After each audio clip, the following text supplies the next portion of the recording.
Are we? Yeah, Are we that'll live? be delayed. Oh, fuck. Well then. Do we got sound? Can you see if we've got sound? Can you guys see if we have Looks like sound? we've got sound, but ask the chat. Excellent. Hello and welcome to the grand reveal of the cover of my upcoming book in about 30 minutes. In the meantime, I'm going to be taking questions and chatting away about weird shit to answer whatever questions you have. And if no one has any questions, I'm just going to rant and say dumb shit. So yeah, that's it. That's why we're here. Now, before we get into it, I'll explain a little bit about what the plan is for this book. I don't know if it's in shot, but it is in shot. Great. I'm going to pretend that is still the book that we're working on.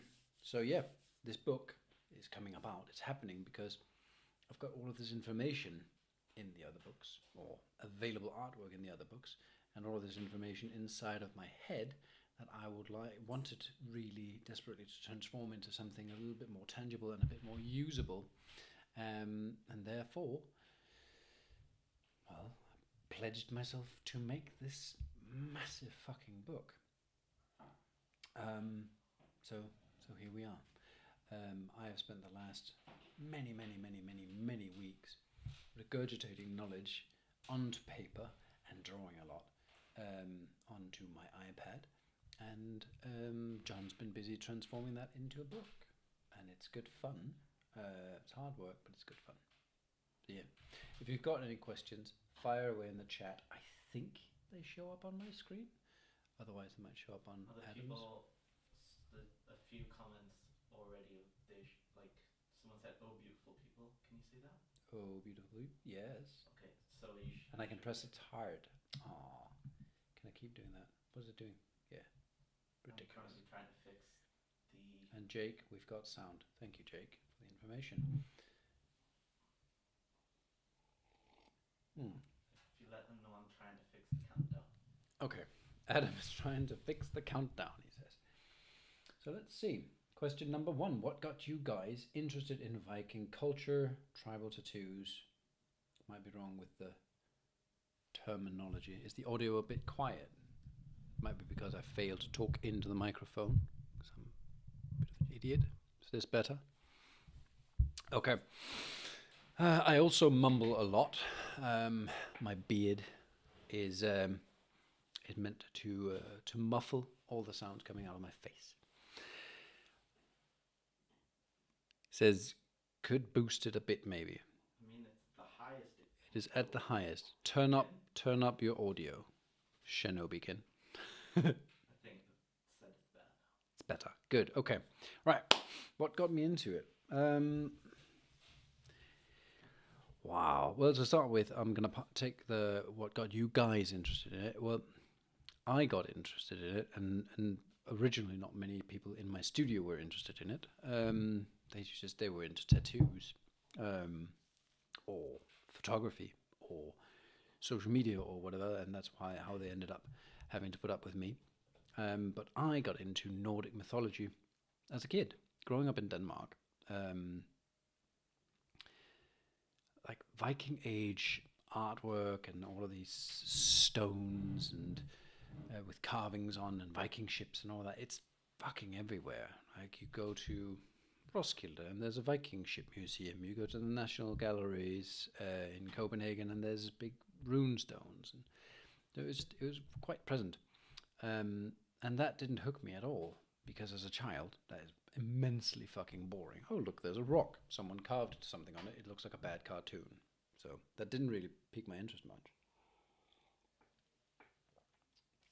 What did pique my interest was my school library, where I spent a lot of time being an autistic introvert child that either screamed and hammered my head against the wall or hid somewhere and read books. There was a comic section. It was not a good comic section. Basically, a wooden thing, I remember it quite clearly, with 2 rows of comics, and underneath it, it's like a bookshelf with more comics. And at most, it would have held maybe 80 comics. Yeah, that poor selection, really. But amongst it was volume 2 of the Valhalla comic. And the Valhalla comic is written by a guy named Peter Madsen, who is a great comic book artist and a great great writer overall. He's great at getting stories from his head and from mythology and put it onto paper. He's not only done Nordic mythology, he's done other stories as well, but yeah, the Valhalla comics is what he got famous for, and what got me hooked on it. Because the story about Thor and Odin and Loki and all of these gods interacting with mankind and magic and all of this shit, it got me. It really got me. And shortly thereafter, Hero Quest got me, and all of these things, all of these nerdy games, and I dived into Dungeons and Dragons and all of that. But Nordic mythology stayed. It stayed important to me. It stayed relevant to my mindset when it came to what I wanted to learn about. If I was writing an essay in school, it was about Nordic mythology, and if I was writing a history thing, it would be about the Vikings. It always just turned back to that. And at a fairly early age, came across Tolkien's work. My dad read The Hobbit to me, and then I dived into the Lord of the Rings and started nerding out on dwarven runes and stuff like that, and realized that, oh, that comes from real runes. And I started learning the runic alphabets. There was a time in my life where I knew at least 7 different runic alphabets, just because why not? Hello, Johnny Lindstedt. So yeah, that was the beginning of the whole Nordic thing. And then what happened at some point, I started doing medieval reenactment, sword fighting, and then some Viking reenactment, and then I started doing tattooing, and dot work and Nordic styles became my thing very quickly. It became my focus, became my bread and butter, and then it became very big. I started having clients that wanted big projects, and I started having clients coming in from abroad. And then I realized I have to turn into a bigger nerd than I already am. I started buying more books, started audio booking and podcasting and all of that, just inhaling as much information as I could about Nordic history, artwork, culture, tribal, cultural aspects, socioeconomics in the early Iron Age, all of that shit. And I have a lot of books about it still. Many of them I still need to reread because it's important to refresh your memory. And there's constantly new books coming out about this, new information found about this as well. And it's not just the Viking Age. I'm well interested in humanity back to the first migration periods and the Ice Age and all these things, cave painting and so on. But yeah, Viking artwork is my main focus, and it is what I know the most about, and that is also why I'm making this book. And on that note, I don't know if is the code up on screen? Yeah, okay. So on the screen, there should be a thing prompting you to use a discount code, so you can get a little bit extra off on the book if you go to the web shop. It's called Unicorn. Code Unicorn. All right. Right. Next question. How would you react when somebody comes visiting your shop with tattoos on her body that has artwork from your books, PDFs, and has it already happened?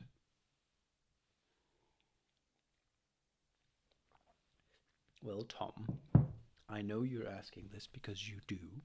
You have some custom designs, and I think they're made by my wife, some pine trims, and you've got some of my artwork from my books, and it's very successful. I think I would examine it closely and see what others have created with my work. I've met many people that has my artwork on them that I have not tattooed myself, and it's always fascinating to see how people interpret it. I think it's fantastic.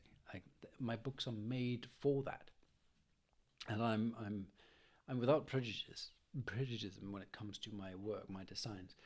Interpret it whatever way you want, and have it tattooed in whatever way you want it tattooed, or have the tattoo artist tattoo it in whatever way they want to tattoo it. The important thing is that you end up with good tattoos. That is what makes me happy, and that's why the books exist in the first place. They have a purpose. So when I see my work come into being on people's skin, it makes me very, very happy, to be honest. So I think if anyone showed up with a sleeve of my work or normal size tattoos of my work, it just makes me happy. And I have had someone show up with some of our binders tattooed already. I think someone had one of my god masks, but I'm not sure. We have a lot of clients coming through and it's always very busy, so I might have just dreamt that up. Who knows?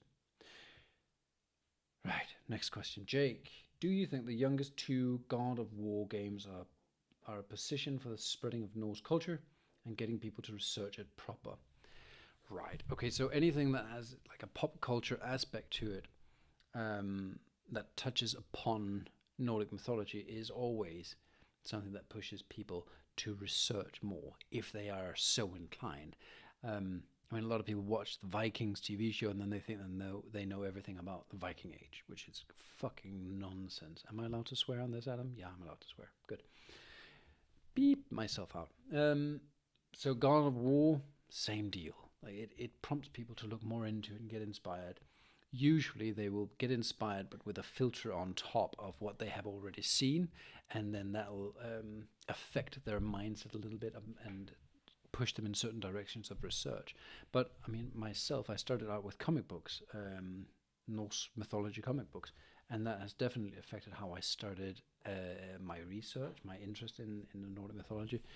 If I had started it out because I started with Viking Age combat, I would have probably had a bigger focus on Peterson's typology of Viking Age swords first, not much later. And that might have sent me in a slightly different direction of how I work and how I think about Nordic mythology and Nordic culture, Nordic artwork. I don't know. But anything that pushes people towards it, I'm happy. Anything that tells people that it is an absolute truth without being so and is pop culture, I'm not so happy. Like, let people get inspired and then let them do the research. Right, onwards.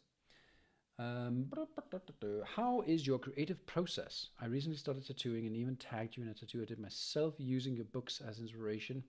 But when I try to create something from scratch, I get stuck. Victor Dalge. Wow, that's a difficult one and very difficult to keep keep short. So I'm not going to keep it short. My creative process is not unique. I have met other people that work in the same way, but it is afflicted and affected by my autism. In my head lives thousands of pieces of artwork, and they always want to come out. If there's a blank surface in front of me, my brain is drawing. If there's a blank piece of skin in front of me, my brain is drawing. That's just how it works. It's constantly regurgitating what's in there, and it's also constantly transforming it and warping it and doing many, many different things. So I have no lack of inspiration to take from, quite the contrary, sometimes it's a bit much, and no problem spitting out designs and ideas. But if what you want to do is work with Nordic artwork, here's what I recommend. Take a lot of Nordic artwork and draw it. Take the same designs and draw them. Try to stick within a style. That's very helpful. Like if you start out with the Mummin style is fascinating and fun to work with because the animals are very, very like you can see them.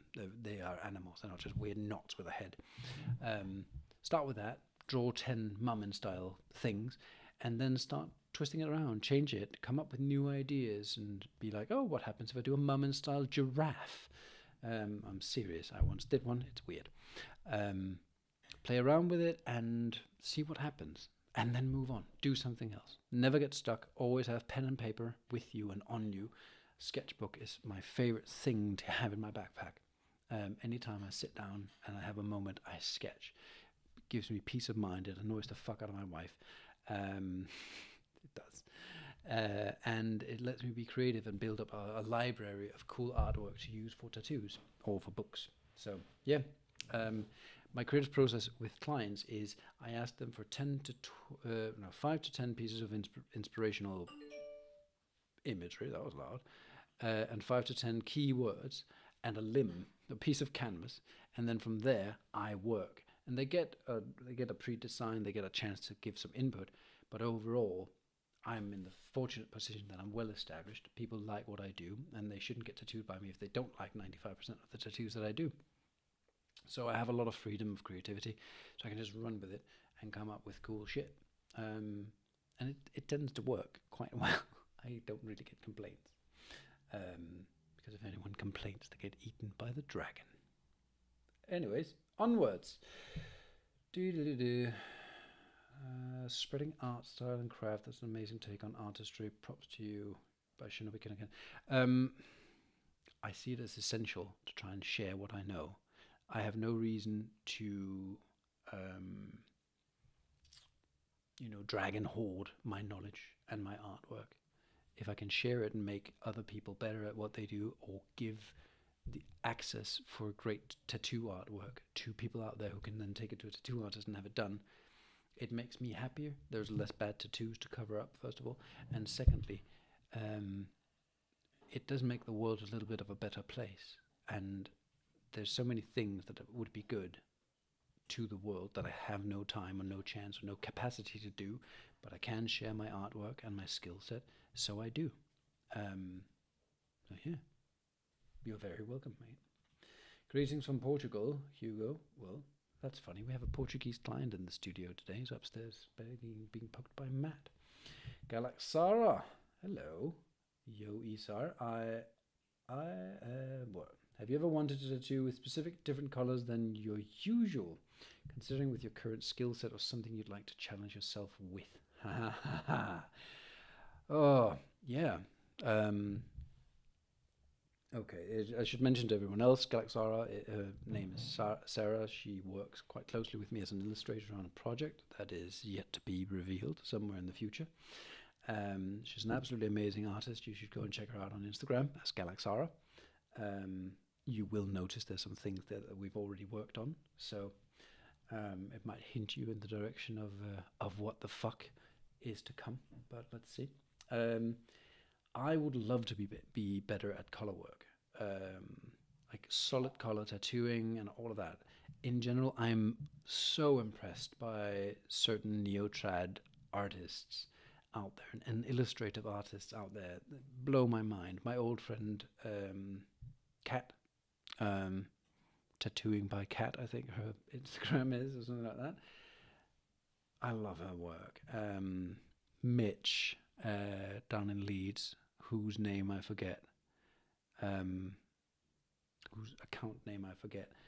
The color work is stunning, and I wish I could do that. I wish I could learn to do that. And if I could learn to do that, I would probably work in muted earthy tones and like dusty roses and pinks and stuff like that, because I find them to be amazing palettes that fit really well with the human skin. So yeah, I would definitely get more into color if I could. It requires an amount of time to train in that I don't have, so it's not happening right now. Maybe in the future, before I'm too old to tattoo anymore, it could happen. It would be lovely if it happened. But good question. Thank you, Sarah. We can talk about it later this week when you're here.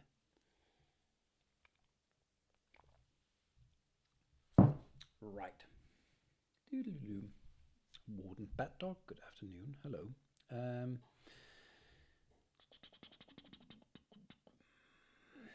Question. How has your style changed from when you started tattooing until now? And do you draw from a specific Nordic style? Oh, good one, Warden Bat Dog.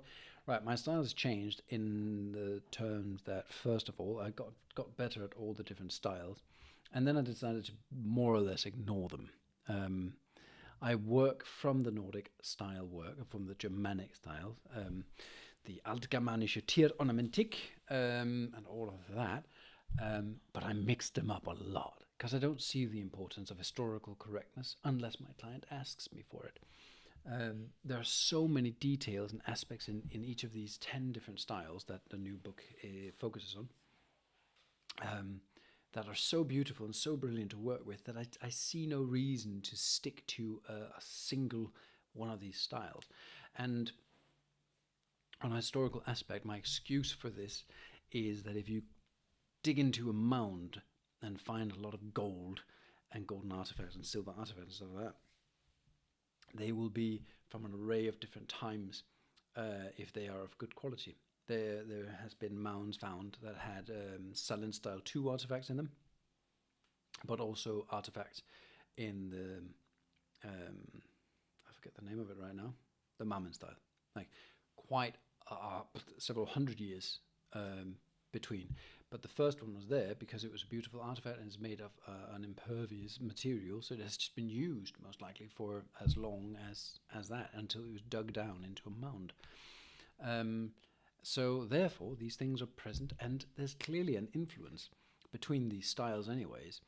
There's a good chance that someone got their hands on an artifact from a different age or from a different location and started using it in their new artwork style of Nordic artwork. So I feel completely free in this modern age to just use whatever the fuck I want, because why not? The Nordic arts are not dead and gone. They're well alive. There's so many Nordic artists out there now, and we each develop our own style and our own form language, which is completely permittable in my opinion. So I think the decision to just dispense with all the pretentious, it has to be historically correct, and just go for it and do what I want to create. I think that's my biggest step when it comes to how I changed and grew into what I do. And do I draw from a specific Nordic style? I'm very inspired at the moment by Salin's style 1 and 2, as well as the Ringerike style, which is weird because they are like 600 years apart, but 400 to 600 years apart. But I enjoy those two styles very much right now. It used to be the Mammon style I worked a lot with, and before that a lot of Unis style. Right, you can't say you designed a Mammon style giraffe without showing us a picture. I can say that without showing you a picture actually, because I don't have it anymore. But if you buy my new book, you can get yourself a Ringerike styled unicorn. What is your preferred choice of medium to sketch with? Pencil or different? What is it called? A medium hardness mechanical pencil. I'm quite specific about what pens I use. That or carpentry pencils, those weird square motherfucking giant ones.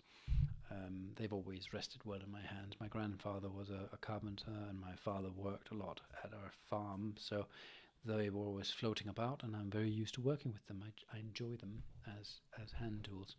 I hate sketching on iPad. I use my iPad to perfect designs with and make them graphic and ready for books, but for sketching and creativity, they suck. And I find an A5 sketchbook to be the most practical to carry around, but I prefer working on A4 because it gives me more space to do expansive designs. The results from A5 to A4 is very, very different. So, but yeah. Hugo says, how do you feel about Ragnarok artwork? Quite fine, really. Like, it's good. I'm not sure what you mean about the question. Ragnarok is a fun myth because there's two sides of it. There's the old myth, the ending of the world where the end is final, and then there's the Christianized version where the ending is not final and some of the gods survive and they start a new civilization, very much Christian rebirth kind of circus. What? Did you hear that? No? What's that? When someone subscribes to the channel or follows, you'll hear this noise. Fuck off. Fuck off. Nice implementation there. Makes people take us super serious.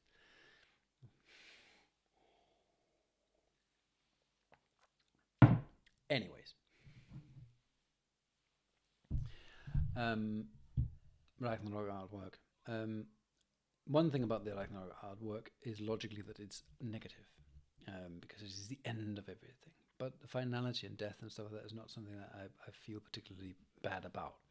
Humanity must come to an end anyways. But on that note, there is stuff that I don't want to tattoo. I've been asked to do make a tattoo version of a blood eagle many times, and I refuse to do that because the blood eagle is a tormentous, terrible, terrible way of torture, and I don't want to depict that. I'm a bit of a pacifist, a bit of a hippie. So no, I've steered clear of that one, and I explain it to people when they ask me that no, that's just not happening.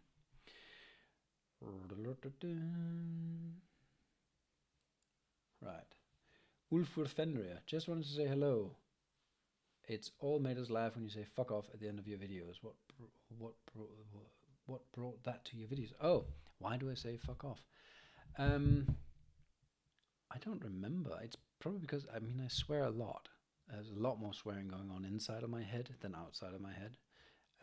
But in my videos, I generally swear quite a bit. And people started commenting on it. And then I got angry one day, and I think it was about people who were, you know, the kind of people that flail their right arm towards the sky, and like this short man with a weird mustache from the 30s, the new version of them. And I got really angry, and I started shouting fuck the fuck off and blah, blah, blah. And then it just stuck. It became a thing. And then people started liking that I told them to fuck off. And now it's, I think half of the people that email me, they sign off their emails by saying, don't worry, I know I'm not a fucking Viking, and fuck off. People tell me to fuck off now. It's very weird. I'm getting stressed out by the fuck off. Right, links to Galaxara, that's nice. In case you guys want to know who Galaxara is and what work she does, click the link, it's on the chat. Ah, fuck. That's many more things. How do you work when doing a tattoo? Freestyle or every single part together with the client? Oh, it's all my work. I don't take dictated designs. I create everything myself, and I freehand draw it on the client. I prep the design, I prep elements and plan everything, and I have a visual thing in my head on what I'm gonna do, but it comes from me, and I then draw it freehand on the client. Unless it's weird strict geometry, then I sometimes use a stencil, but even geometry I tend to freehand because it just fits better on the body. And I'm annoying, I like that. So yeah, I give people a chance to give input, but I'm also quite strict with doing my own work. Hello, Isa and the team. You've now created a real zoo in Nordic style. I was wondering about any work on more vegetal-focused subjects in the same style. Is that something you've explored? Thomas Ovray. Yes and no.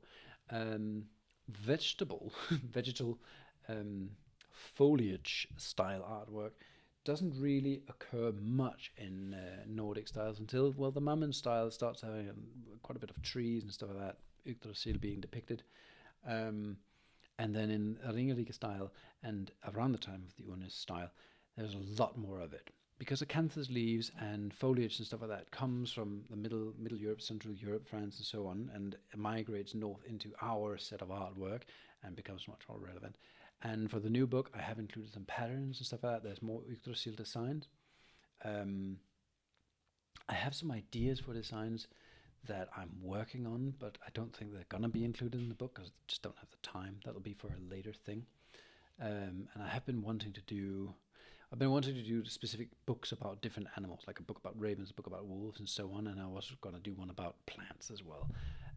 So the answer is yes, and I do a lot of it as tattoos, but it's not something that's, you know, on the cards right now. I'm a bit busy with a lot of things. Sorry.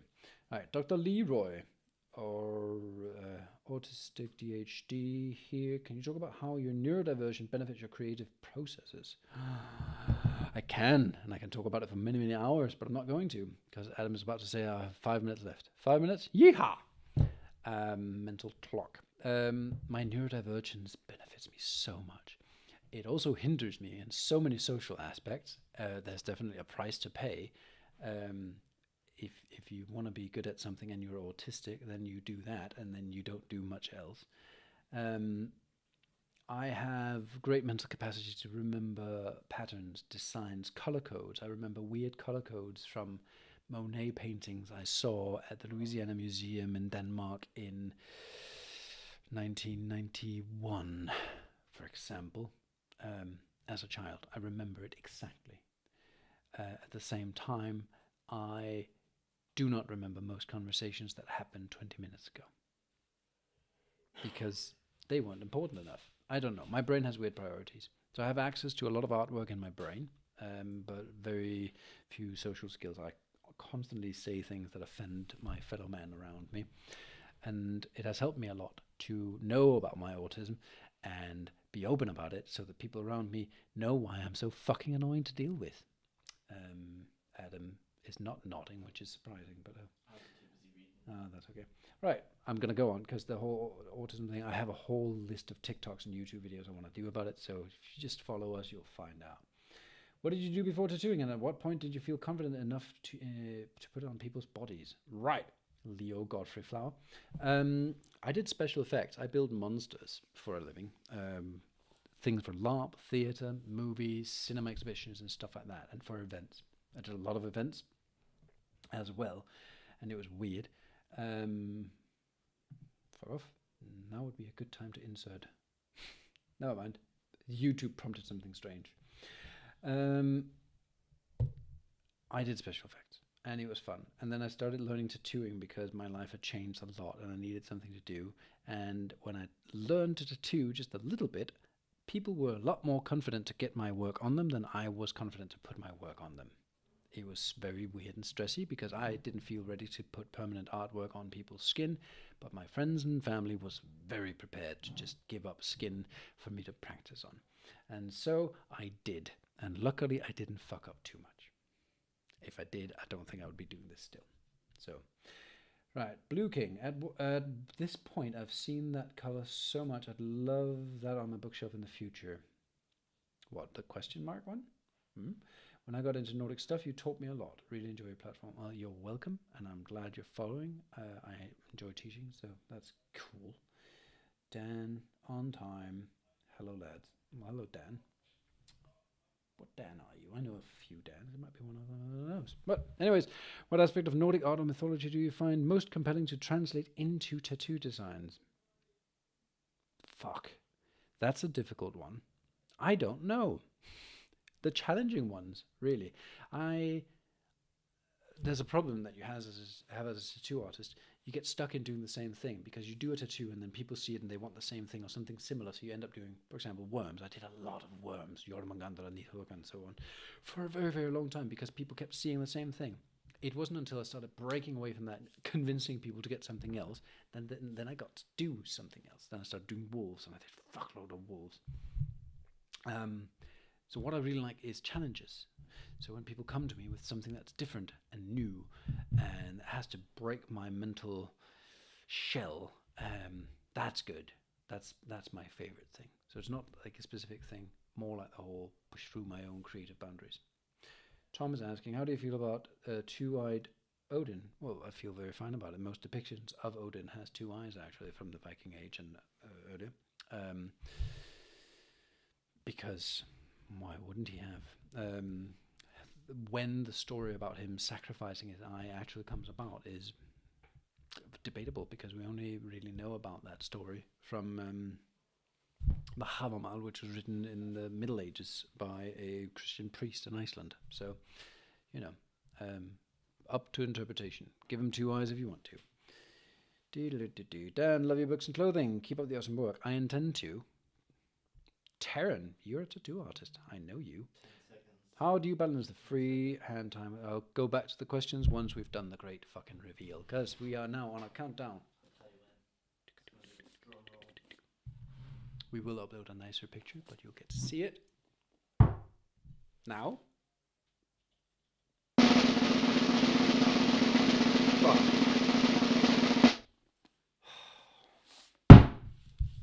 Is it upside down? No. Yeehaw! Can you zoom on it? Yeah. All right. This is our cover.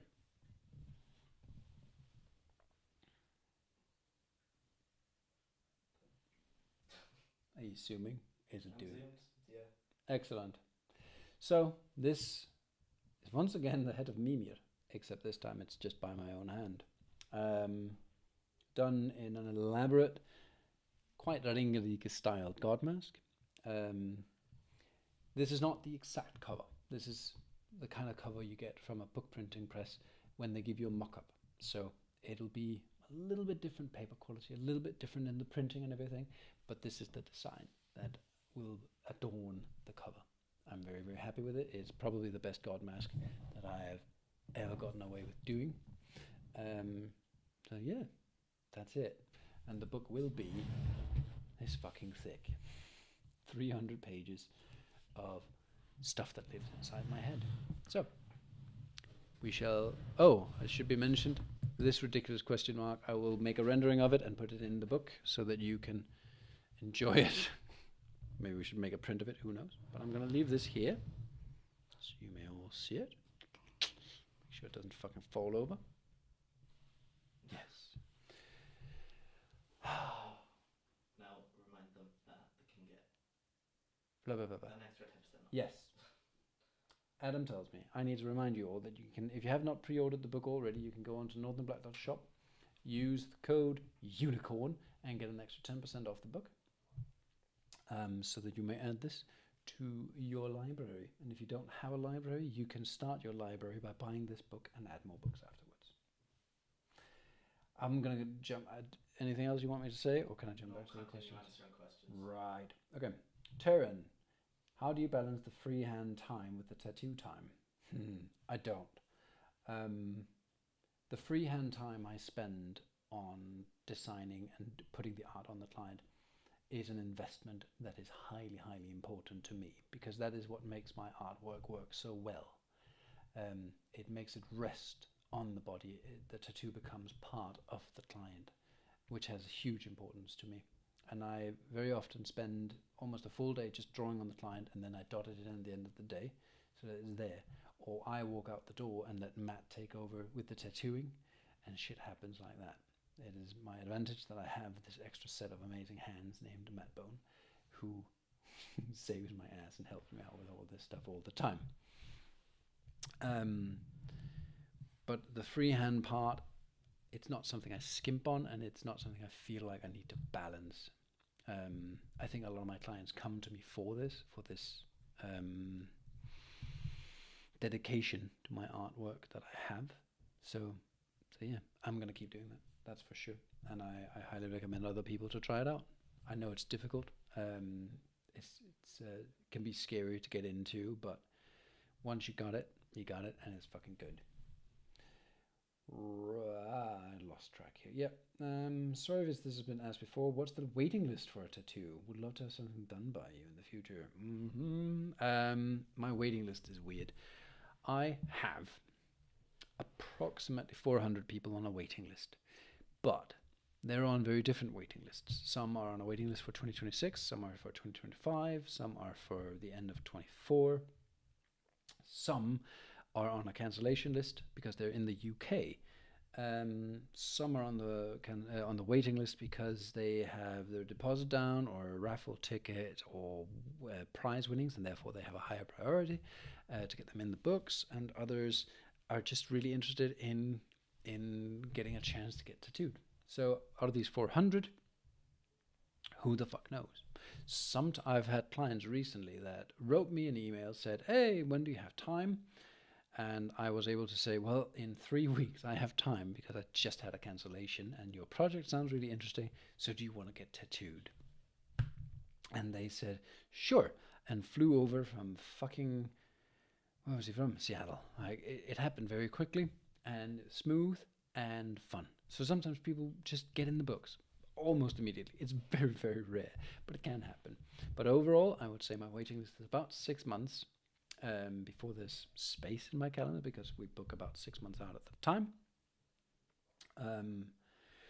But overall, if you're not in a rush, or if you're just a little bit unfortunate about how you respond to your emails, when I send out an email saying we have openings, you can wait for many years.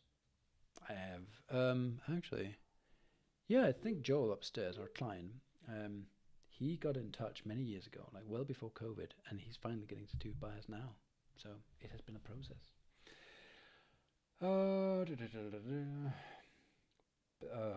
That's a good one. You send your products all over the world. When will you add Cyprus? I honestly don't know why we don't ship to Cyprus. It's a bit weird because Cyprus, there's a British military base on Cyprus, so it should be bloody easy for us to ship there. I don't know. we'll encourage our web shop manager to sort that out. There must be a way. Have you emailed the web shop asking about it? You have. I hope you've gotten a reply. We'll see if we can sort that one. Cheeky question. Oh, hello, Gillen. Shout out to the Northern Black Crew.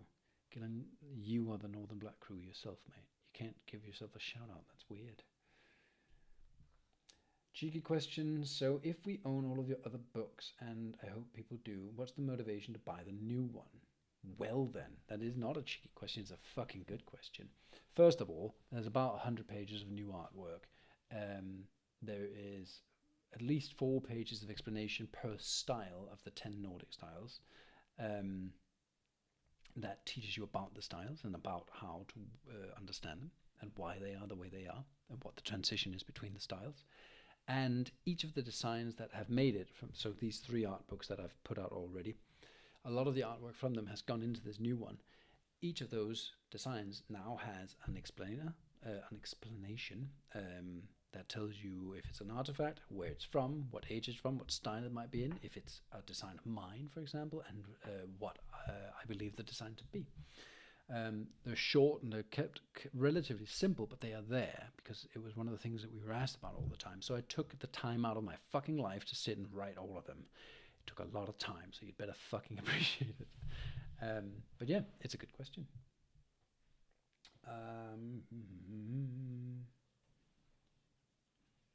Oh, good. I would love some weird marginalia in my tattoo when I'm finally able to get tattooed by it. Well, we can look at that when we get there. Lots of comments. People seem to like the cover. That's good. That's fortunate. What's the meaning, says David. The meaning is it is the head of Mimir. Now, Mimir's head contains all the wisdom and knowledge that you could ever want, which is why Odin preserved it in vinegar or whatever the fuck he used, herbs and magic to preserve his head. I've used Mimir's head before on the cover of the Nordic Tattoo Volume 2, illustrated by Galaxara and myself, by the way. Just go check out her work. This time I did it by my own hand because I wanted it to be befitting for the styles inside the book.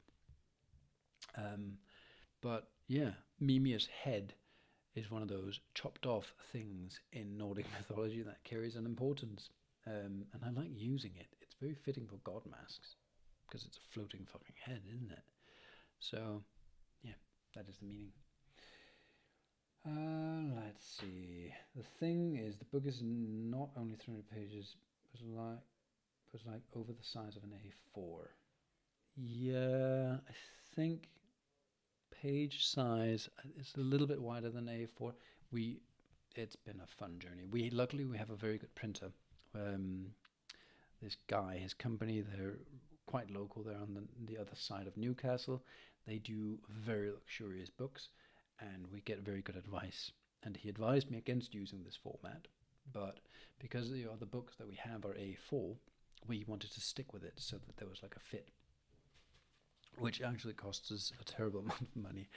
It makes each book a little bit more expensive to stick to that format because it doesn't really fit how paper is cut for presses. So we annoyed the fuck out of him and decided to lose a little bit of profit just to be able to stick to what we were already working with. So there you go. Terran, the closest we can get to downloading your brain. Yeah, if you combine it with all my social media nonsense, then yes, this is the closest you get to downloading my brain. Fabian van der Vetering, how much importance do you give to the exact meaning of symbols in Nordic styles? Oh, good one. I don't and I do. I work a lot with symbol language. I work a lot with the runes and the importance of them. And then there's all the Nordic symbols or Nordic iconography, which people use and abuse and misinterpret all the fucking time. And that's a fun one. I really like the Waldknut, for example. It's a very interesting symbol. It looks symmetric. It's completely asymmetric. Because it's 3 times 3 knotted together. You have 3, you have 9 in it, like the magic of the Yggdrasil and all of that, bound together. And everyone thinks that it's a Waldknut, and and it's important. But the Waldknut is not a Waldknut. The Waldknut is that's a name that's been given to it in modern times. We don't know what that symbol would have been named way back then, and we don't know what it would have been used for way back when. It could be that it symbolizes something very specific that we don't know about. We do know that it's placed on certain stones that has a lot to do with Odin and battles, which is helpful, but it's also on the bottom of a bucket. So, what the fuck? Does it symbolize Odin and buckets? We don't know. It could symbolize something sacred. The bucket could have been used to carry sacred water. We don't know. So when people add these importances to different symbols and their meaning, it becomes a bit wishy-washy because we know very, very few things with certainty. It's another book that I'm working on. It'll come out sometimes in a couple of years. The symbol language of the Germanic tribes and stuff like that is something I'm working on. Why do we use ravens so much? What are bears for? Why wolves? And so on. I'm working on it. It'll happen. So there is a lot of importance to it, but at the same time, I'm not very sanctimonious about it. People can do whatever the fuck they want. If they get a wolf tattooed because they like dogs, fucking go for it. If they have a pet anaconda and they therefore get a Jormungandr tattooed, fucking go for it. If you're just really into earthworms, but an earthworm tattoo would look daft, get a Nordic worm. I tattooed a worm on someone that's super into Dune, and I styled it a little bit so that it had some relevance to the idea of the Shai Hulud from Frank Herbert's Dune. Because why the fuck not? People sometimes get Star Wars tattoos in Nordic knotwork. Why the fuck not? Why the fuck not work? I'm a father, I'm allowed. Stop shaking your head. Right. Can't wait to get my hands on this book. Good. Are there any specific techniques or approaches you use to evoke a sense of Nordic aesthetics in your tattoo work? No. Well, the freehand drawing helps because the Nordic artwork is always fitted onto items. It seems very rare that an item is made to carry a piece of Nordic artwork, like a Nordic piece of knotwork, whereas the knotwork seems to be fitted onto the surfaces that were available. So when I freehand draw, I'm fitting knotwork and monsters onto the canvas that's available. So I think that's my best way of translating the Nordic aesthetics into my tattoo work, really. James Stecker. If you're in the States, it's Stecker. If you're in German, you're not. You're James Stecker. Fuck. I get lost in names. Hello, Isa. Hi, Isa. Do you have experience tattooing over scars? Yes, I do. Is there more to the question? I do have experience tattooing over scars. I've done a lot, both accidental scars and self-inflicted scars. It's fun. It's difficult, but it's doable. And there is not a scar that cannot be tattooed, but your scar will always carry a little bit of visibility because the skin is different than non-scarred skin. Dan is asking, how's Dave doing? Oh, the owner of the biggest god mask ever. Have you talked to him? Dave was here a lot around Christmas time, early January, came and hung out, had dinner with me and Matt and my wife, and Brad was there as well. We had a lovely evening just chilling out. So yeah, I've talked a lot with Dave. He's going to come back soon and have his sides tattooed. He's doing well. We've tattooed most of his torso and arms. We need to do his hands next and his sides, and then that's it for now. But he's made it very, very far. His god mask is even more immense now, as it starts here and ends up by the hip. And Dave is big. He's a big man, and he gives very good hugs. So yeah, he's good. Let's see. Are there more questions? Thank you for your reply. You're welcome. Can't wait to open it. Dan, I'm doing a road trip later this year, traveling to and around Norway, via Belgium, Netherlands, Germany, Denmark, and maybe Sweden. I will be taking your books to read in my downtime. I will email about a tattoo when I come back. Cool. Looking forward to it. When you're on the road, if you're somewhere cool and you have my books with you, lift it up in the air and take a picture of it. Just because. Like, get something scenic, and send it to us, and we'll share it because it's fun. Now it is 10 to 4. If there's any more questions, you need to fire away now before we end the live stream. I'd like to thank you all for being here. It's been really, really cool. There's been some really good questions. I've got to rant endlessly and aimlessly, as I do. As you might be able to tell, I'm quite excited about this new book. It is the level of book that I've wanted to make from the beginning, but I've not had the capacity to make it nor the budget. So it is really, really cool to have made it to this point. It will be a long while before I make another book as insane as this, because fuck. But yeah, more will come. In the meantime, John and I will finish polishing this up, and it goes to print very, very soon. And you will have it by the end of... Is it March already? Yes, we're in March. It's 4th of March. Well, it is meant to be in your hands by the end of this month. So, yeah. Let's see. There's more questions coming.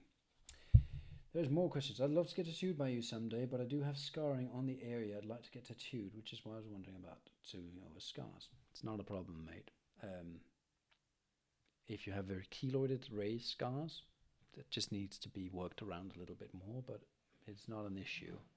I've tattooed people with some insane scarring. I've tattooed mastectomy scarrings. I've tattooed people with missing limbs and on their scarring too, which is some heavy fucking shit. Everything's doable. It just sometimes takes more time. I've tattooed people who had psoriasis or eczema for their entire childhood, and their entire skin is fragile and scarry, and I've still managed to do it. It's just about planning it. It's doable. Right, Johnny, how does prices differ on tattoos, sleeves and sizes? Okay, that's one of my favorites. How much for a tattoo? Well, how much for a bag of groceries? It's kind of the same, like, variables, right? You have an aspect of an idea about how much a sleeve can cost, but it could be really simple, really easy. If I were to just do a sleeve covered in broad-lined bind runes, could do it in a few days, and your sleeve would come out costing 2,500, probably, maybe 3,500 pounds. But if you're really fucking big, have really bad skin, you've been a smoker half of your life or something like that, and you want the most high detailed crazy stuff that I can do, your sleeve could take 12 days instead, in which case your tattoo will cost you somewhere near £20,000, because that's how it is. The best way that you can get a price is to email us, send photos, information about your height and weight, age, all of that. We'll talk back and forth, and I'll be able to give you like a ballpark figure, because it is very, very different from person to person. I've tattooed slim, short female clients, and their sleeves have taken 4 days, but I've tattooed similar build clients, and their tattoo took 7 days because they wanted more details, or they wanted a lot of different colors and stuff like that. There's just so many fucking variables. I can't really just pin it down to that's how much a sleeve is. Generally, I say to people that a sleeve starts at £6,000 and upwards, because that's, then you have that baseline. Then you know that, okay, it'll cost me the same as a small used car in my home country, and roll with it from there. Is there an approximate time frame for the books to be ready for shipping? I think I just told you, but yeah, there is. They go to print soon, and they should be with you by the end of March. Dan, you will do that for me. Thank you. I appreciate it. Thank you for the stream, sharing it out with the world. Once I spare money, I will order this book for sure. Need inspiration for my future sleeve. Good. Do it. Quick question. What other cultures would you like to explore next? Polynesian, perhaps. I've done Polynesian tattoos in the past. It is a living culture with a rich heritage. Not one living culture, it's many living cultures with rich heritages, and I will leave them alone. They don't belong to me. They're minority cultures that in many ways have been oppressed, and it is theirs to use and it's theirs to share. So I stopped working with those styles for the same reason. I would like to wander into more of the European styles. There's still much more artwork that I have yet to explore. I'm fascinated by all ornamental form language all around the world, and when I come across it, I nerd out on it. But like, I spent 5 years of my life just nerding out on Middle Eastern Arabic geometry because it's fucking amazing. So I don't know specifically what I'm gonna go down on, like what alley am I gonna flit down when it comes to artwork, but I'm gonna stick to doing a lot of Nordic because I'm far from done. Thank you for the answers. Hope all is well. If you haven't, I'm far away from there to get tattooed. But can you do custom tattoos with a big meaning to add to your neck? I can, but I recommend that you buy my art books. That's what they're there for. A custom design by me is expensive because I charge. Basically, if I spend a day doing a tattoo design for someone, I charge the same as I would for a day of tattooing. Because it takes for fucking ever to draw, and I might as well be tattooing and making that money for myself and my company. So I charge the same. So if you want my artwork, I recommend my books because that is what they are created for. It's a cheap way of getting access to hundreds of Nordic pieces of artwork that you can then apply. And if you don't want to do that, then I recommend that you buy my the Nordic Tattoo book, volume 1 or 2. They're full of Nordic tattoo artists from all over the world to make it accessible to you to find the right artist in your part of the world so you can get tattooed by someone that knows their shit. And there's a lot of good ones out there.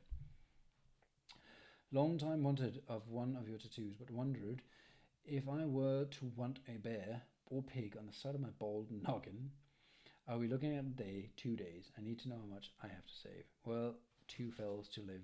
2 fields to live? I'm confused. Email us and I shall let you know. Because when you say a pig on the side of your noggin, it could be this size, it could be this size, it could be that, like whole thing. I don't know. I can't really give you a quote on my YouTube live stream. It's too fucking difficult.